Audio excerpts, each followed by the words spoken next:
1891 թվականին Արմեն Գարոն ավարտում է Սանասարյան վարժարանը, այսինքն ստանում է ժամանակի համար Էրզրումի միջավայրի համար ոչված կրթություն, միջնակարգ մակարդակի կրթություն։ Հետագա 3 տարիները նա ավելի շատ զբաղված է ճանաչողական, այսպես գործընթացներով, այցելություններ է կատարում տարբեր վայրեր,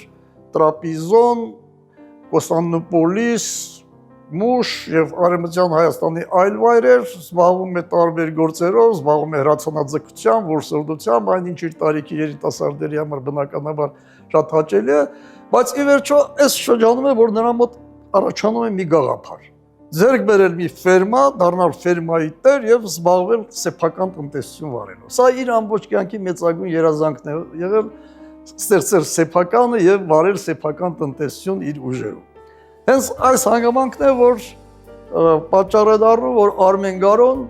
հոր համաձայնությունը ստանալով, որը դեմ չէր որդու ծրագրերին, սա պետք է պարզ ասել, մեկնում է Ֆրանսիա, ընտանիքի բարեկեցությունը դա թույլ էր տալիս եւ ընդունվում է Ֆրանսիայում Նանսիի գյուղատնտեսական դպրոց։ Այսինքն փորձում է մասնագիտանալ գյուղատնտեսության բնագավառում, ակնկալելով, որ ապագայում ֆերմա կստեղծի եւ այսպես կզբաղվի ֆերմերային տնտեսությամբ։ Նախագծի գլխավոր գործընկերն է Converse բանկը, ֆինանսական աշխարհի ձեր հուսալի գործընկերը։